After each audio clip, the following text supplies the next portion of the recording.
I have a different take. I'd take the money and put it in the bank, and I would go start flipping houses. I'd use hard money as much as I could so that I was able to keep my capital under wraps, and that would teach me a lot of things. Number one, how to buy property. 2, how to fix it up. 3, how to sell it. And in starting that kind of a buying program, you will run across houses that when you do the numbers, all of a sudden you realize this house shouldn't be flipped and sold, it should be put in your rental inventory. And one of those ways you're going to be able to do that with almost no money out of pocket is something called Subject to. How many people here do not know what Subject to is?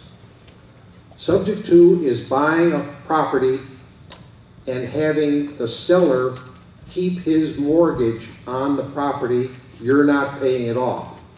You start making the payments, but his or her name or their name is on the mortgage, but the deed, the ownership of the property, goes in your name.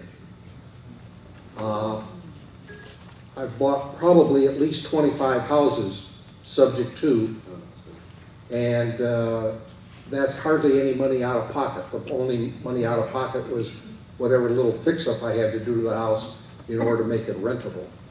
So I'm a belt and suspenders guy, so I would keep the money in my bank account and find a way to get started without using that $100 grand. Yes, ma'am. Question? What is the benefit to the seller for doing that kind of thing? Normally that type of seller is, the question was, what is the benefit to the seller of doing that? Typically, they're in a situation where they have to unload the monthly payment. Death, divorce, job transfer, job loss, as many things as, Steve mentioned foreclosure. Many of them were foreclosures that I bought, or actually pre-foreclosures. And you save them from having a foreclosure on their credit record. And all they want to do is unburden themselves of that monthly payment. That's the motivation for the seller.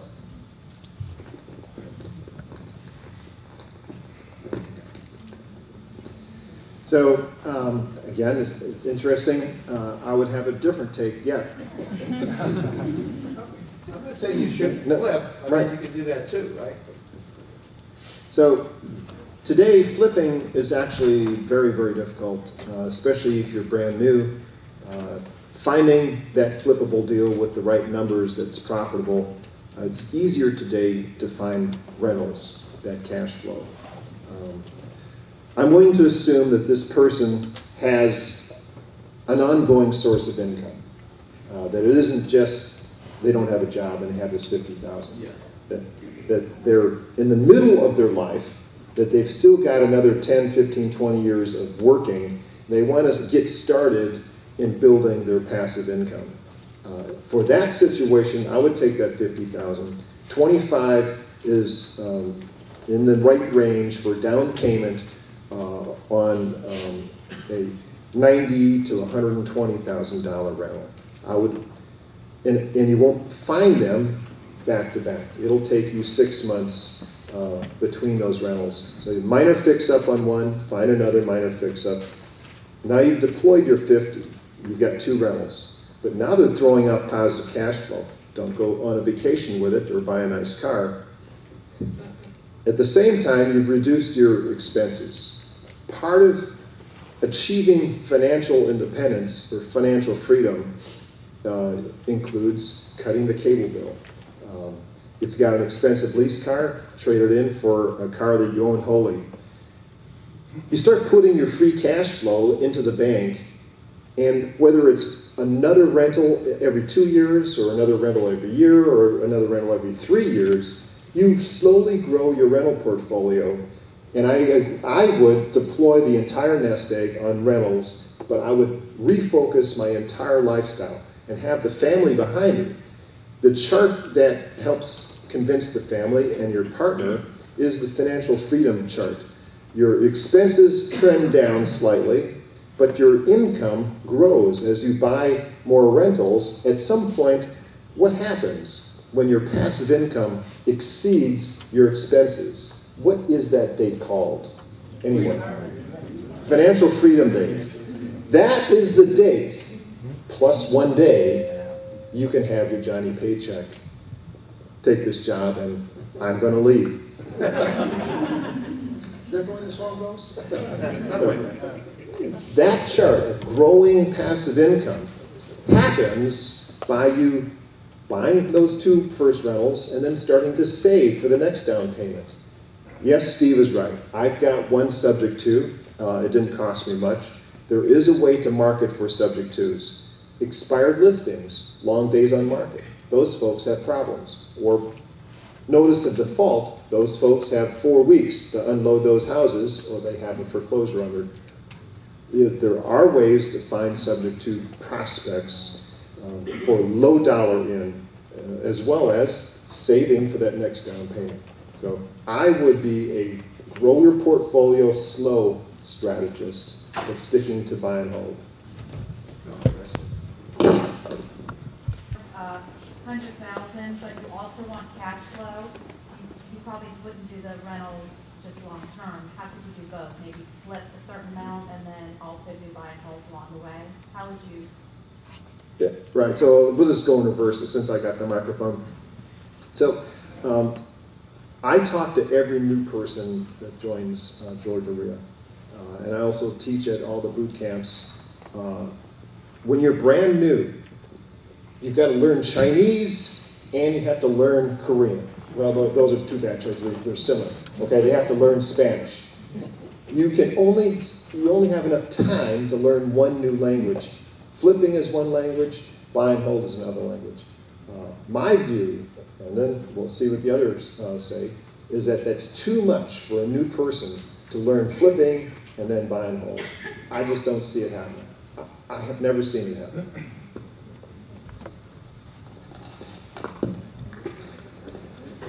So let me introduce a concept which I use. I basically bought my first primary residence in Roswell. It needed some improvement. I was 5% down, and I finished the basement. It was a great time. Bought in 2002, sold it in 2004. Bought it for $210, sold it for $350. Okay. Now, those opportunities still exist. And let me see a show of hands for those people that own their primary residence. Okay, and how many in here don't own their primary residence? Raise your hand. Okay, so for those of you that don't own a primary residence, I mean, that's 5% down. Now, since the Dodd-Frank Act, you have to be full documentation to buy your primary residence. So you have to show at least 1 year's tax returns or W-2s to qualify, and that's 5% down. Now, also, a quadruplex where you move into 1 unit is owner finance, is a primary residence. So that can potentially be cash flowing with a small income, and that is every new investor's best possible scenario in my recommendation. Now, if anyone saw Heat with Robert De Niro, don't get attached to anything you won't walk away from in 30 seconds when the heat's breathing down your neck. So be willing to sell, move, and buy another primary residence. Great strategy. Least amount down. You're talking about 3.5% FHA, 3% for Fannie Freddie Home Ready programs, 5% for Fannie Freddie's normal programs. Now, again, I'm suffering from a lender's perspective, but I've put a lot of plans into place where I take the perspective of going into a casino, a gambling game. If you have $50,000, I want to see you with $70,000 3 months from now, $100,000. I want to see your cash reserves increasing on a steady, consistent basis. So, investment property. To find something in great condition, you're going to pay for it. Your best deals are going to be something needing renovation, something distressed. Now, Fannie's not going to do that. Freddie's not going to do that. You could do an FHA 203K loan if you move into it, a mini 203K, best possible scenario. But hard money actually works out to be the best scenario when you start tracking cash-on-cash reserves, because cash-on-cash returns and reserves, because hard money is 10% down in most instances plus closing costs, as opposed to 20 or 30% down for conventional. And then whether you can, almost any property, you should be able to refinance out of it into a soft money scenario, because those lenders have gotten ridiculously competitive. Just soft money now is no income docs, they want to know that you filed your tax returns, but they don't care what's on them. You know, they just don't want a tax lien superseding their first mortgage. And it's basically based on the debt service coverage ratio of the rental income. So the rental income needs to be 125% of the PITI payments, and you're in like swimwear. So distressed properties is the key, in my opinion, once you have a sufficient nest egg. And the underwriting guidelines, which falls back on the fundamentals of income, assets, and credit, will not go away. Everything you do is going to be a factor of your income, your asset reserves, and do you have the credit to go conventional or soft money or hard money in the immediate near future. So if I was advising someone with $50,000 on what they should do, first recommendation would be to buy a primary residence. If you just bought a primary residence and you still have the 50, my recommendation would be to find something that's distressed at 50% of the after repair value, where 20% will take it up to fair market condition, and not spend more than half your reserves, because you still have debt servicing. And if you're as bad of a landlord as I was, you'll need those reserves to cover some mortgage payments when you don't rent, because you know your ads are terrible. You're so disagreeable, no one wants you to be their landlord. You know. But I recommend that someone in a $50,000 scenario buys a primary residence and then buys a fix and flip, and then tries to take that up to 100, and then maybe go into a buy and hold, or refi cash out of the flip into a buy and hold, using leveraging in that scenario to take them into the buy and hold, but not depleting their reserves over 6 months below the $50,000. Another way to say all of this is there isn't one way to do it. Every situation, every individual situation is different, and you have to tailor your approach to your own financial, etc. situation to make it fit within your lifestyle, your financial situation, etc. All right. I hope we're not confusing you people, but I think you've heard a lot of the same thing. You heard a couple of people say go out and buy $225,000 homes. I think we're all in agreement that flipping is fine. What I don't want you to do is take your entire nest egg of $50,000 and roll the dice on one flip until you know what you're doing. Start off small, okay? And then buying it distressed and rehabbing it will give you the opportunity to refinance or flip, depends how you like it, and try to keep it a year so it's cap gains. And then, you know, as I say, replenish your capital and keep the thing going. But analyzing anyone's financial situation in a 2-minute scenario, saying I got $50,000 and I've got a day job, there are so many other questions. You know, we really do have to look at your whole entire picture, what your goals are, etc., etc. But you're not hearing anything too different. I mean, I'm not against flipping, but just don't roll the 50,000 on one flip if you don't know what you're doing. That's all. Who's the question for? Carla, at what point do you start looking on buying gold? Start looking Exit strategy? exit strategies for buying gold. So whether you're headed for 5, 6, 7 years, what are you looking for? My typical exit strategy on my rental properties is my existing tenant. And the reason for that is several-fold. Number one, there's no real estate commission. Number two, there's no downtime and the house is not vacant. Number three, I don't have to rehab the house before I sell it. Do I need any more reasons to convince you that? I guess I'm looking more like, Yeah. I mean, what? Well, again, that's a very personal decision. There isn't a generic answer for that.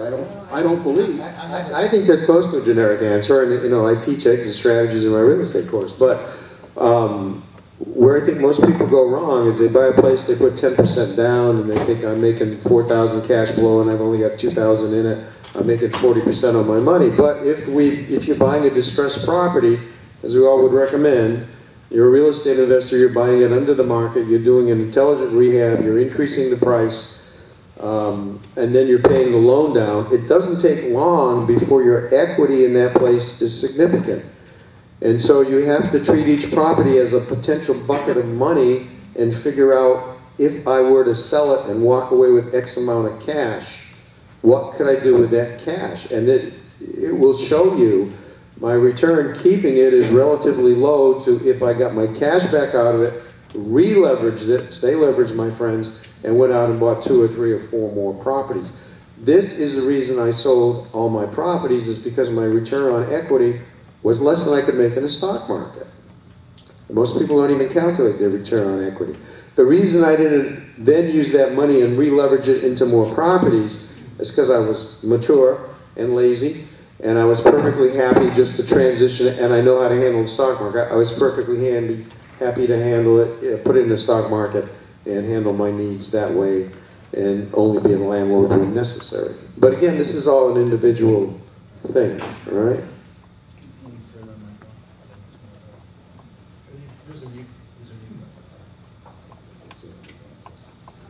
Buy low and sell high. So almost every neighborhood has a jump up, then it plateaus. You look at Roswell is a great example. I saw a jump up and then a plateau coming. Right in the beginning of the plateau, I sold. I pretty much sold everything as soon as it had a unreasonable appreciation. If the appreciation was beyond or double the average appreciation for the year, maybe if it was a 10 to 20% appreciation over a 2-year period, I was ready to sell. That's it. I know it's going to flatline or possibly decline. When the comps are presented where the property values are up, I sell, and that's it. Until then, I hold on to it. Yeah, there's a lot to be said for that. 10, 15, 20% a year appreciation is not sustainable. All right? It's what's called reversion to the mean. The long-term average of real estate is only 3%. So you don't want to be the last guy in the musical chair buying at the top of the market. And so again, as your equity's going up because the place is appreciating and your loan is going down and you did a rehab and you've got your down payment in there, don't be afraid to take your equity out and reinvest it, perhaps in a different area, the latest upcoming area. Because it's not sustainable. You just put 15% a year appreciation in a calculator and say, man, is that house really going to be worth this much money in 10 years? The answer is going to be no. And I got caught. I got caught with a beach house I paid $700,000 for. And it was worth $1.4 million. And my partner, my wife, and my daughter, we couldn't agree on whether or not to sell. And when we finally put it on the market, we put it on to like 1.2. And the market was 1.1. So we lowered it to 1.1. The market went down to 1. I just sold the house last month, February 9th, for $810,000. All right? So believe me, I have learned firsthand about a hot market, and it's not sustainable, and at some point, think about taking your profit. My next question is for Steve, and then we're gonna get back. We have some questions for you. Okay, go ahead. I would be interested just to know what you guys have to say if you don't, I know we have a $50,000 example, but if you have no money or credit, then what would you recommend to get a buy and hold?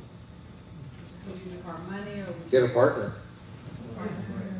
Well, for The question is, you have no money, you have poor credit, how do you start a real estate career? Pray. One step credit. Subject to owner financing, sweat equity, partnership, there's no easy answer again, but. Today in a seller's market, does everyone know what the difference is between a seller's and a buyer's market? What market are we in right now? And that means deals are easy or hard. If you had no money except money for gas, a little bit of money for postage for postcards, if you got the contract on a decent deal, do you think you could find someone to provide the money for that deal? In Georgia Rio, there's a ton of money on the sidelines because deals are hard to come by. So Jacqueline, if you had no money, you need to become good at finding deals. If you got your name on a contract, you can find money. And this is, Rick can speak to this, but this is what hard money lenders do. They loan on the asset, right? So, For a good deal, you can usually find money somewhere. So, how do you identify a good buy and hold? Where do you look, Steve, Jordan?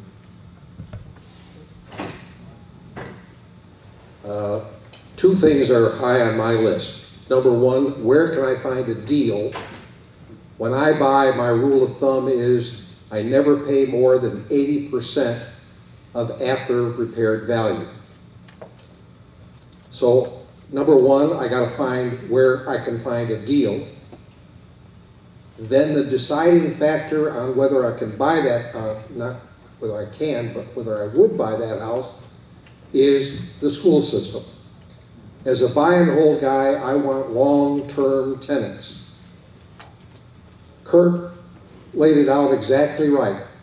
You figure out where the decent high school areas are, you buy in that area, because that's where families want to put their children in school.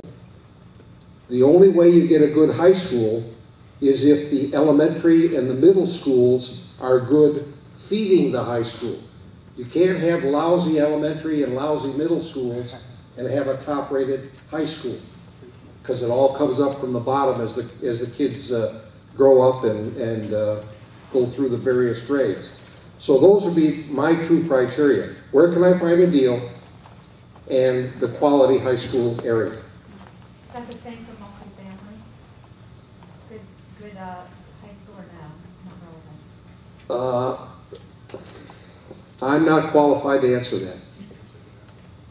All right, so adding a nuance for the question is that rule of thumb the same for multifamily? You'd like that to be, but unfortunately, duplexes, triplexes, multi-doors are built in the worst zoning. It's just what cities do. And then but what multifamily needs to key off is access to transportation. The closer you are to a freeway exit, the closer you are to a MARTA, bus line or train line, the better, because what makes multifamily work is jobs. The blue-collar folks that live in multifamily have a tradition of job loss. So you getting the next month's rent is dependent on how fast they can pick up their next job. If you're in the middle of Timbuktu and there's only one employer that's close by, you're going to have a hard time periodically as those tenants lose their jobs. Job loss is normal. There's a question over there. Question for Steve. Would the multi work in university areas in your experience? Yeah, there's no reason the multi wouldn't work in a university. In a university, you research the university first, find out if it's the kind of university you want to deal with, what their majors are, et cetera, et cetera. Are they growing? What do they have for commuting? students, because those students for the most part aren't going to rent. You want to know if the place is walking distance or if it's on the bus line or if it's neither of the above. So given that it is actually student rental property, most people would say, you know, it's 2 miles from the university, it's student rental property. Not necessarily so, right? You want to be walking distance, you want to be on the bus line, you want to be in an area surrounded by students. If it meets those requirements, there's nothing wrong with buying a quad or a duplex near a university that I can see. Now, I could go out and talk about this for 20 minutes, I'll try not to, but I bought condos, and to me, condos is the same bottom line as buying a multifamily, except for a couple of major differences. Number one, I could diversify and buy in more than one complex. Number two, I could buy them one at a time, sell them one at a time. And number three, having a day job, I could write a very small check every month and take care of exterior maintenance and repairs. But what I was effectively doing when I owned 20 condos here and 18 here and 7 here, and what I was effectively buying multifamilies. But I had more options as an exit strategy, selling to owner occupants and a little bit of diversification and a much simpler life. So I never looked for quads and 2 families around university. Well, the first thing I bought was a 2-family near a university. They built a whole street of these things. I only bought one of them. So yeah, it can happen. So exactly what he did, downtown was a great opportunity for that when the aquarium went up.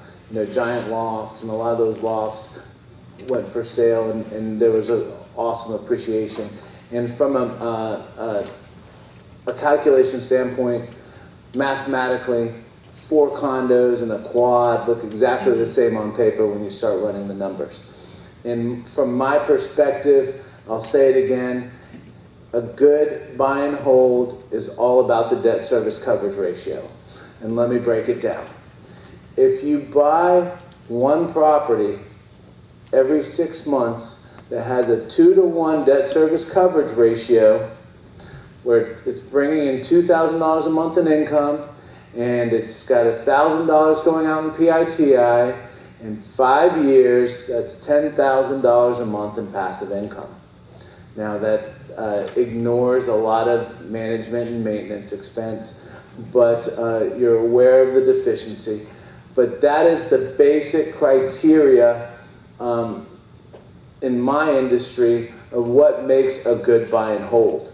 If it's 1.35 to 1, it's below average. If it's 1.5 to 1, it's average. If it's 1.7 to 1, it's above average. If it's 2 to 1, it's good. If it's 3 to 1, it's phenomenal. Call me if you don't want it. Okay? I'll take all of them all day long. So that's it. You know, if you ask me, I'm just going to ask one question, and that's what's the DSCR? I could care less if it's got schools or dog parks or if it's whatever, you know. But I'm not the best manager of these things. So management, you know, I know my deficiencies, management and maintenance, you know. So your best managers are people who are selling pride of ownership, as we've learned. One thing that you can't overlook when Rick is talking about management is not something that you have to do yourself. You can hire out management. There are lots of professional managers around. So you can focus on finding the deals and building your wealth. Let someone else do the tenants and toilets. You had a question? Yeah, that's fine.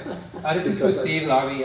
Just with your experience with condos and stuff, how do you account for the HOA in your numbers for condos? Sure. Okay, questions about condo HOAs. Before I do that, can I give a follow-up question to that? Yeah, sure. The follow-up question is probably faster. As a homeowner investor within a community, how much influence do you even have on the association when they have like rent restrictions? You're feeding me softballs here. I mean, come on.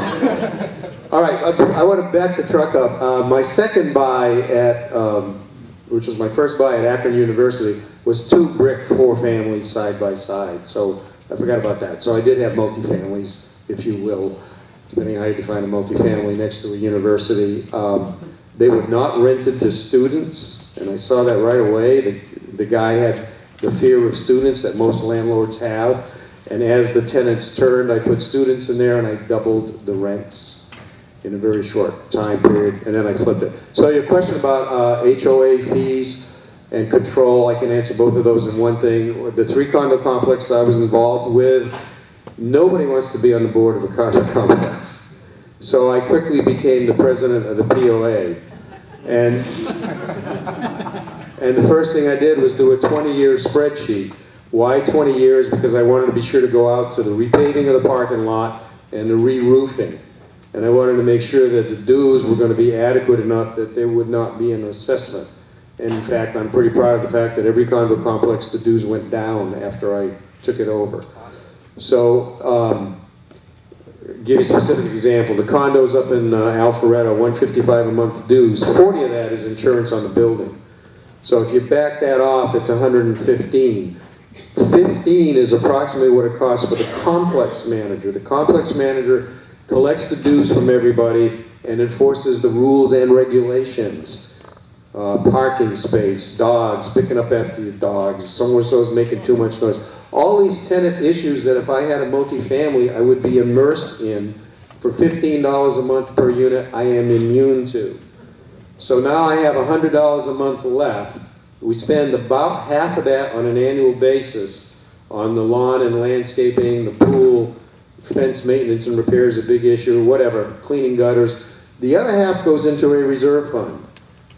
And so when you are buying a condo, you are in effect buying a reserve fund as well, and you should talk to the treasurer or someone on the board and find out if they've done a spreadsheet, find out what their history is of assessments. But in a well-run condo complex, there should be no assessments. I had a friend who bought a condo on the ocean. I felt so sorry for the guy. He didn't talk to me. He got burned real badly. He bought a condo, and the salt air had been getting behind. I forget what kind of siding it had. Maybe stucco, whatever. But the salt air had been getting behind it and just rotted everything out. And he ended up with $50,000 assessment. You should be able to see that stuff coming, right? And when you're going to go buy your first condo and you have your property inspector come to look at your condo, have them walk through the complex and see what he can pick up in terms of returning walls, tennis court, swimming pool, have a quick look at the roofs.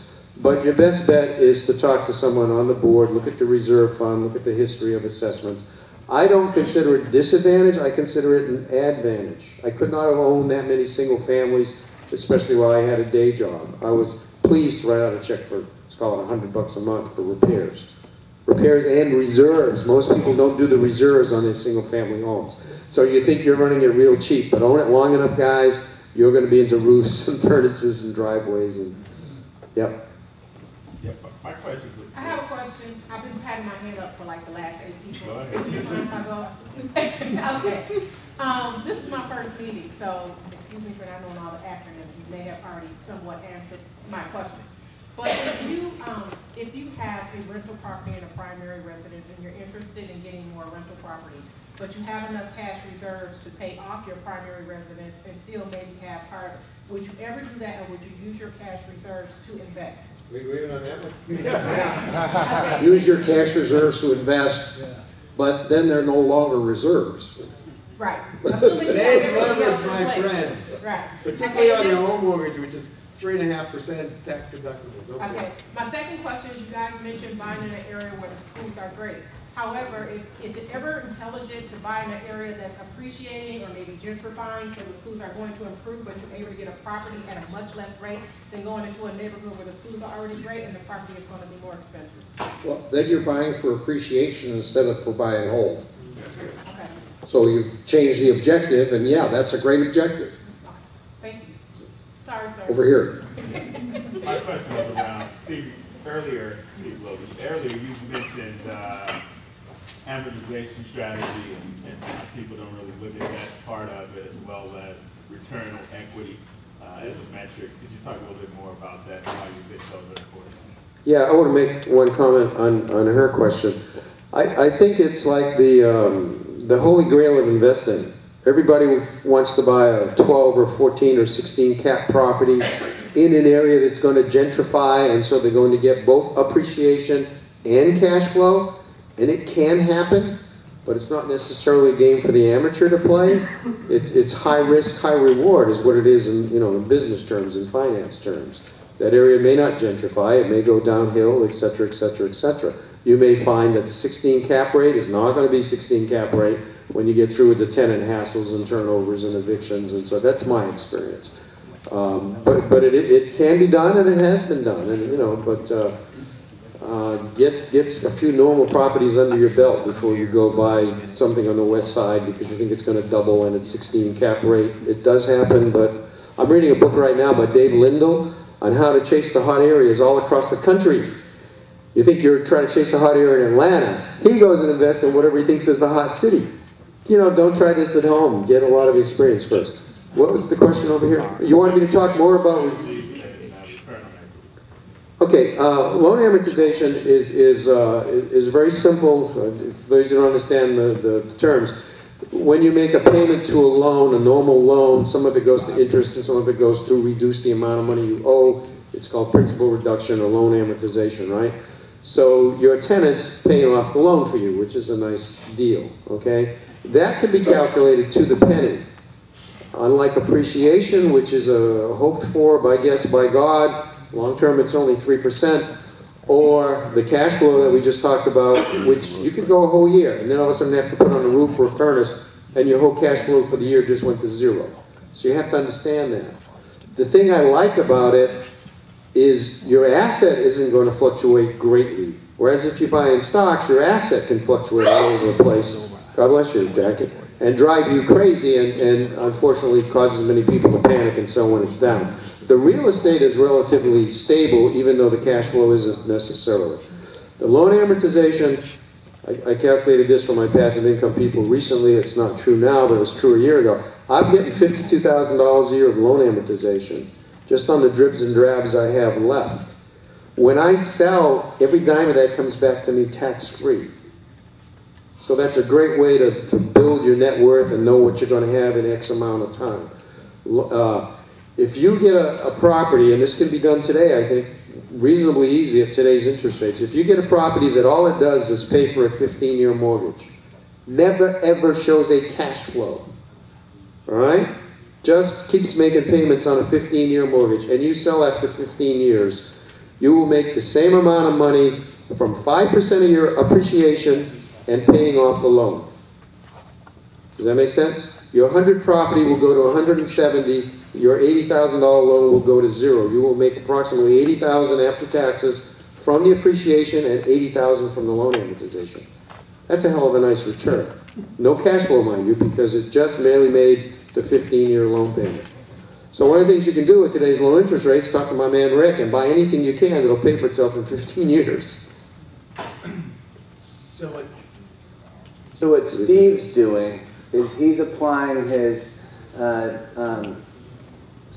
portfolio management in the stock market perspective to real estate by doing what would be called dividend reinvestment in the stock market by foregoing profits and positive cash flow, breaking even in the real estate market, and taking what would have been profits and reinvesting that as a principal deduction to make the big profit in 15 years or even shorter if he sells earlier.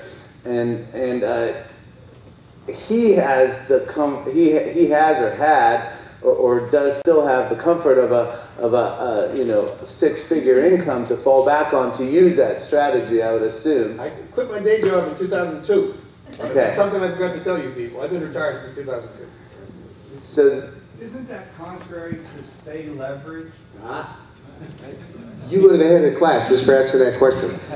Here's the deal. Repeat the question. The question is, Loby, you're not making any sense. You're saying stay leveraged and you're saying pay off your loan. All right? Get that?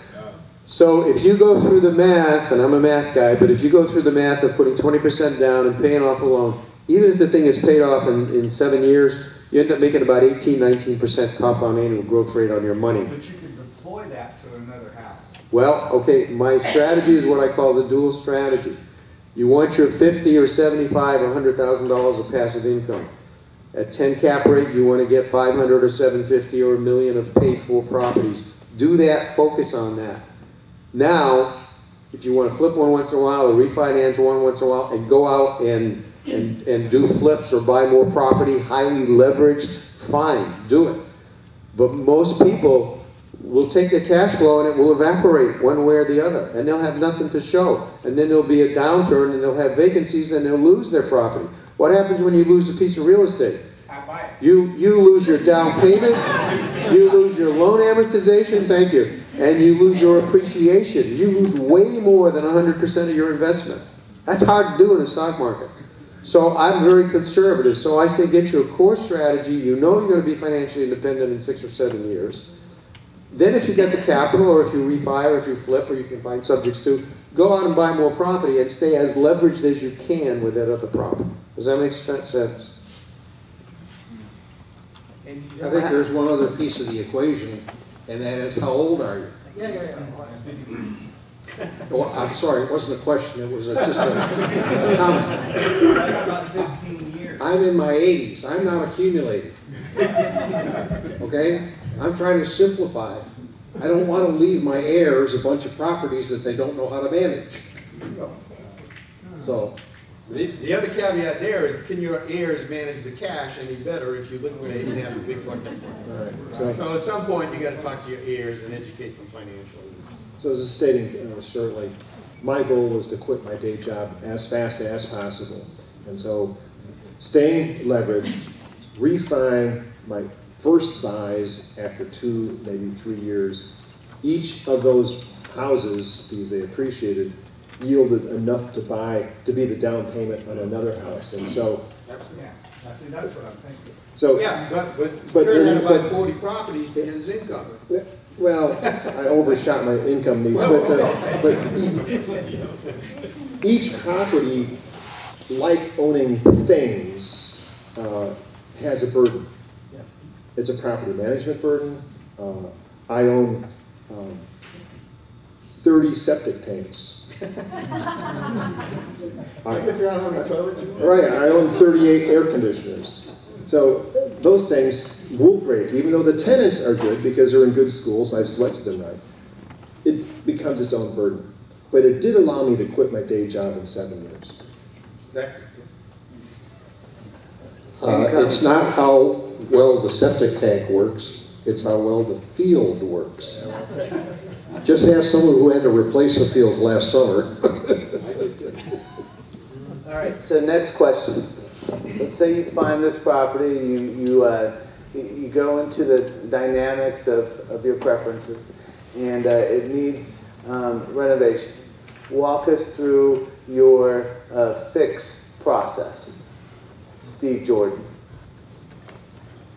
Well, the first thing I do is sit down and go through the house from top to bottom and make a list of what I need to do.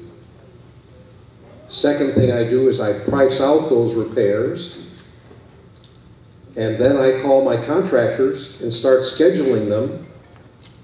And the whole idea is to be able to have as many contractors working simultaneously without them stepping on each other's toes. You know, I mean, the obvious example is you can have the plumber working in the house while someone else is re-roofing the house. They don't get in each other's way. The same thing with the yard work. They're not going to get in the way of the painter, or they would get in the way of the guy who's replacing windows if that's one of the things that has to be done. So you really have to look at the repair list, the items that need to be done, and figure out how many people can I get, how many contractors can I get working simultaneously without them stepping on each other's toes. And the thing that's hardest about that is their schedule. They're not necessarily available when you want them. So it's a big game of scheduling and shuffling in order to reduce the time period to to its bare minimum, or as minimum as you can get it. I used to tell my subs, let me back up. I used to be my own general contractor. I didn't hire general contractors. I was the one that hired all the subs. But every sub that was working on my house knew what my hard money cost per day was and how much I was going to charge them if they didn't finish the day they promised me. And by God, that has a real motivational effect on your contractor. Question? Yes, sir. Yes, I was wondering if you buy a house in the courthouse steps and you can't get inside the house, what's your process or formula for figuring out? Assume there is no inside. It's a hoarder. Assume there is no inside. And base your price on that. However, in the over 100 houses I bought, I can't remember a house I wasn't able to get in. Most people do break into them. There's always a window open, and if not, there's always a crowbar available. It's not that funny, but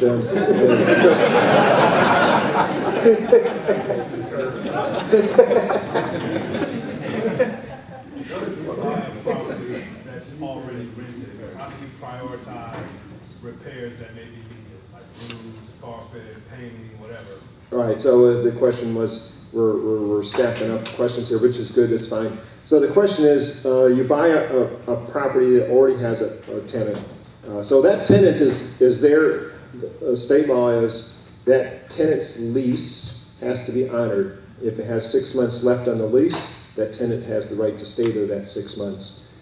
And they can continue to stay if you choose, if you like the amount of rent, but often you're buying a tenant that's paying way under market rent. So at the end of the lease, you would inform the tenant, I'm not going to renew your lease because I'm going to rehab the house and then re-rent it at a much higher rent. So you have to keep that tenant till 6 months or whatever their lease runs out. They exit. Now you have a normal rehab situation. Let's say it's an AHA tenant and you apply for a rent increase and you get the rent increase, so you don't want to kick the tenant out. Well, now you're between AHA inspects every year. At some point, something is going to start failing inspection. A lot of it is cosmetic. So you will have, all of us landlords have houses that are slowly degrading. Wear and tear, tenants are normal wear and tear. So there will be a point at which AHA will say, well, no, I've never heard of it actually. So you've got a lucky situation then. You will just rent that house for many years and something will happen. They will stop paying and you'll have to evict them. Something will cause a vacancy that will allow you to remodel. Just because you have a tenant in the house doesn't mean you can't remodel. I have a house that last year, it was a cedar-sided house that the carpenter bees and the woodpeckers had gone to lunch on for many years. The siding was basically unrepairable. I had two choices, either remove the siding and replace it, or put vinyl on it. I talked to my tenant, they were fine, okay. So I had the house vinyl sided, and for 3 days they put up with the noise, but they ended up with a much nicer looking house. And last month I raised the rent on it. Okay, I don't think it's as much a concern. If it's something that inconveniences the tenant, I got a toilet that's running, I got a faucet that's dripping, the tenant is going to let you go in there, my air conditioner's down, he's going to let you go in there and make repairs. If you're trying to do cosmetic improvements around tenants just because you want to do them, that could be a little tough, yeah. I'm looking at it from a cash flow perspective. Like, how do you prioritize the major repairs that may be needed? Like, if you need to replace, if the roof is old but not failing, how do you prioritize, okay, I'll replace it in September, or do I just wait until it starts leaking and then replace it? In that situation, I would wait until In that situation, I would wait until I'm between tenants. Yeah, but roofs are only a 1 day if it's a good crew situation. So always do the roof. It's never it never pays to run a roof out till it's leaking, because that leak will take out ceiling drywall and wet up your insulation. So if it looks bad, replace the roof. And if the AC looks kind of marginal, replace it too, because that's your #1 call for a landlord is the AC stop working. All right, so I solved the rehab issue slightly differently. I pride myself on being the laziest investor you'll ever meet, and so I choose, and we're having contests up here, so I choose houses that require a very small amount of rehab. 1970, maybe 75 to at newest, late 80s. I don't buy into the 90s, certainly not later than that, and I have another reason for that. So I'm buying a very narrow range of years, and they often have copper pipe, sometimes CPVC, so I never replace windows. I'm only doing paint and carpet. The plumbing in almost every situation was okay. That age of circuit breaker boxes and electrics, they're good breaker boxes. So if you specialize and target houses of a narrow range, you're not going to have big repairs, rehab budgets. I can get in and out of a house for $10,000, sometimes $15,000 if it includes the AC. I actually like replacing ACs. As I said, ACs are your biggest source of calls. Plus a new AC runs much more efficiently, and tenants love that. I have my rehabs done in 3 weeks. I close the house, I put in $10,000, maybe $15,000 in rehabs in less than 4 weeks. I have a tenant moving in somewhere between 3 week and 4 week. I never pay mortgages. I have a religion against paying mortgages. I want tenants to do that. So I have a very easy rehab situation because I target a house that doesn't need that much work. What were those years? 1975 to late 80s. Yeah, the 70, 80s, the lead paint thing, so I would prefer to stay over that. I'm out of the rehab thing because I just do condos. It's so easy, it's ridiculous. That's why I think I'm the laziest. So, find, fix, fund is the circle. That's the course dynamic that the group teaches. They teach finding properties, fixing properties. Funding properties is the third piece, which we touched on it. So, Kurt, how do you go about funding your properties?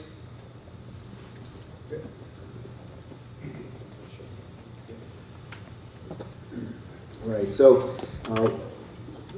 Rick was talking about our buy and hold boot camp curriculum that we walk everyone through so that at the end you will be able to find, fix, fund your own property. So I had the advantage of having a W-2 job, but I quit my day job and I continued to buy houses with debt. I moved to soft money that's sometimes called portfolio lenders. Georgia RIA has Michael Braswell, yourself, who's also a portfolio lender for Angelo and Lima One, allow you to finance for 30 years a rental property without having a day job. You need 30% down because they're 70% LTV, so you need the down payment and possibly the rehab. You could prefix that with buying with hard money and then refi with a portfolio loan. But after I quit my day job, I was still able to finance houses with debt using either, it's the same thing, soft money or portfolio loans. It's the same thing. Right? It just doesn't require your DTI, your W-2 job qualification.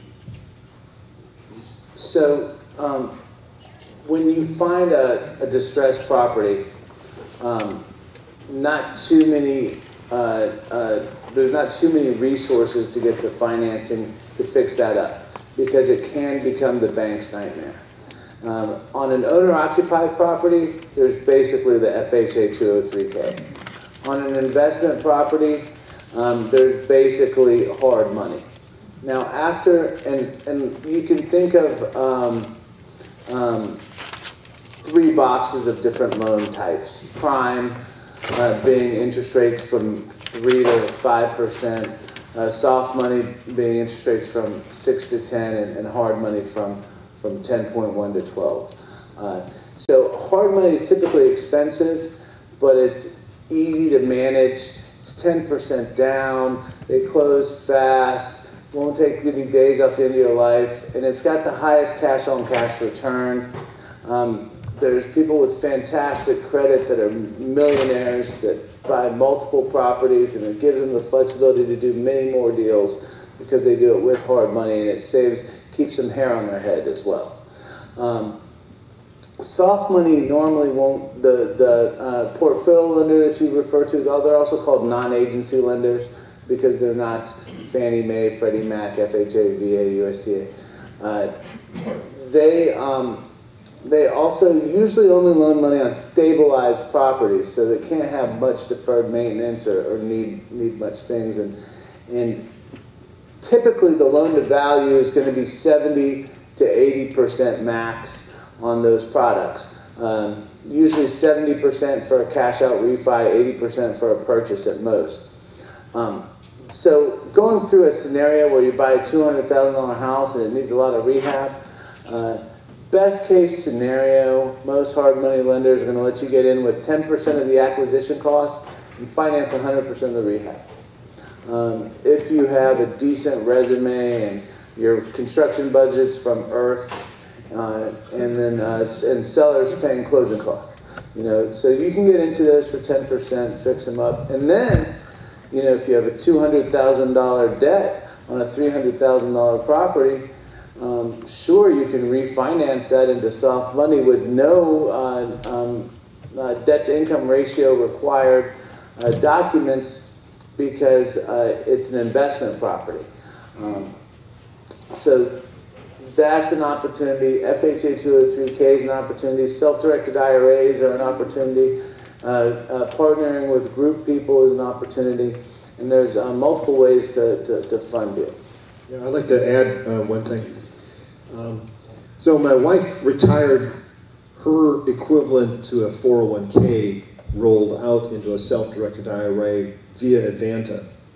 So that cash that she was saving for many years, we then used to buy more rentals, but we were making cash offers, so it was easier for us to get good deals. But it was because she retired. But there's another thing that happens. What if you're laid off? Well, that 401k you had at that employer who laid you off, you can roll that to a self-directed IRA. Advanta is who I chose. There's other choices, but I chose Advanta for advantages.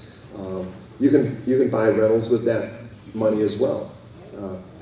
No one talks about strategic job change. It's kind of an odd thing where you would maybe change jobs within industry, but that previous employer's 401k you can now roll out into a self-directed. It's kind of weird, but it is a possibility if you're within an industry and people move around, strategically move, just to loose up that 401k money. I want to mention one thing. Rick rolled out $200,000, $300,000 house, blah, blah, blah. Think carefully about the rent. How much can people afford to pay rent? What's the difference between what they can afford to pay rent and your mortgage payment? So that you get that, what did you call that ratio? Debt service coverage. Debt service coverage. I like to have a minimum of $400 a month over and above my PITI on a house if I still have a mortgage on it. That kind of covers whether I need to replace a hot water heater or a roof or whatever happens. during the course of the year without having to dip into reserves. Reserves is another thing we haven't talked about, and since I brought it up, I'm going to talk about it a little bit. If you have a buy and hold strategy, have cash reserves. You don't know when a heating and air system is going to go belly up on you and cost you $5, $6, $7 grand to replace, or a roof will cost you $8 grand, or hot water heaters, a chump change, that's less than $1,000. But you need to be able to write a check for that. And so I'm very big on having cash reserves. I typically like to have, if I have just a few houses, I'd have about $5,000 per house, up to about the $20,000 total. Once you've got $20,000 total, I don't care whether you have 5 houses or 10 houses, I think $20,000 is adequate. You can handle multiple dangerous situations within one calendar year and be able to survive and not have to give a house back to the lender, which is the worst thing to do. Fannie Mae has a criteria on that. It's 6 months reserves per investment property, which is kind of I think that's overly optimistic. Yeah. Another good thing about hard money is that it's pretty much non-reporting. So when there used to be a time period where people could give something back and then ding their credit and cause challenges for 7 years, that's kind of off the books. It's private non-reporting mortgage in most cases. I'm going to promote the Buy and Hold Boot Camp for a moment. It's on May 5th and 6th. It's the second boot camp in a series of 3. The first one was the Fast Start.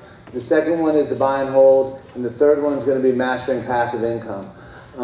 It's going to go into a lot more in depth on a lot of what you've heard.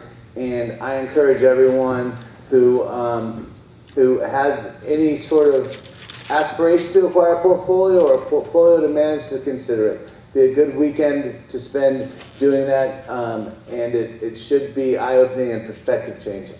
I'm going to allow any questions that we missed or any closing statements, and we're going to break after that. So to Rose and Crown for a very low-calorie late-night snack and non-alcoholic beverage.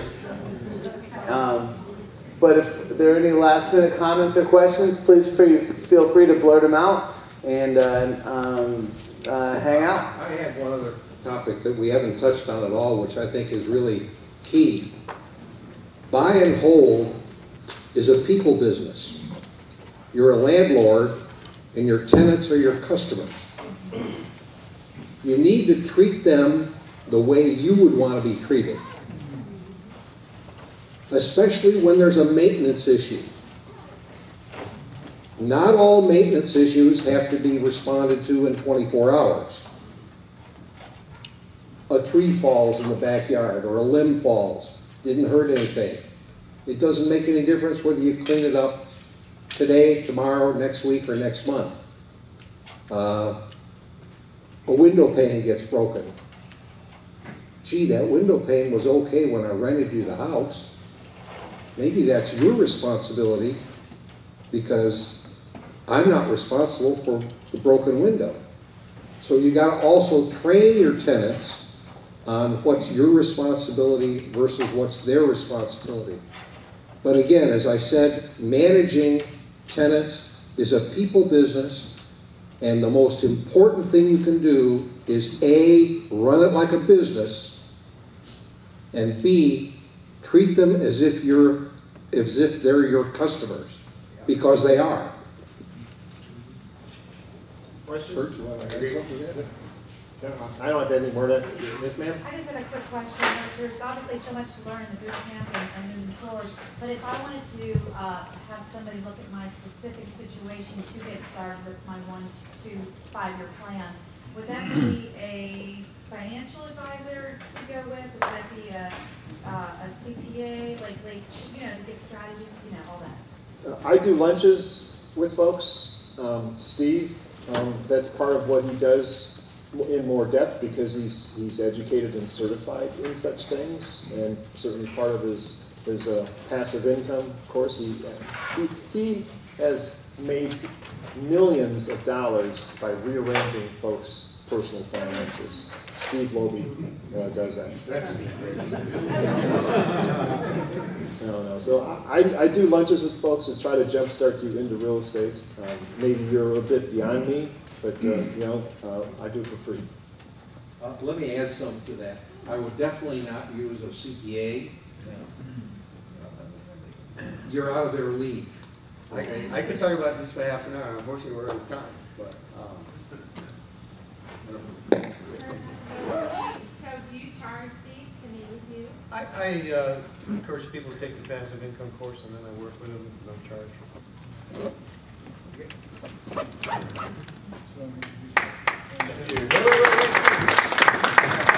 I want to end this on a light note. I have a burning real estate question that I've had for like 40 years that nobody can answer. We've got this esteemed panel up here, we've got you guys up here.